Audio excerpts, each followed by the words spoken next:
కానీ ఆయన ముందుకొచ్చి మీరు విజువల్స్ కరెక్ట్గా చూసుకున్నారంటే ఆయన మీడియా వాళ్ళకి నమస్కరిస్తూ ముందుకొచ్చారు. ఆయన చేతులు జోడించి నమస్కరిస్తూ ముందుకు వస్తే ఎవరో ఒకరు ముందుకొచ్చారు, ఏదో మొహం మీద పెట్టారు. ఆ హీట్ ఆఫ్ ద మూమెంట్లో జరిగిందే కానీ ఉద్దేశపూర్వకంగా ఒక వ్యక్తిని కొట్టాలని కానీ ఒక వ్యక్తి పైన ఆగ్రహం చూపించాలని కానీ వ్యక్తిగతంగా లేదు.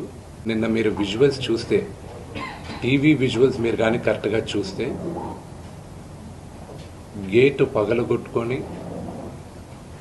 తోసుకొని గేట్ ఎరగొట్టి లోపలికి వచ్చేటప్పటికి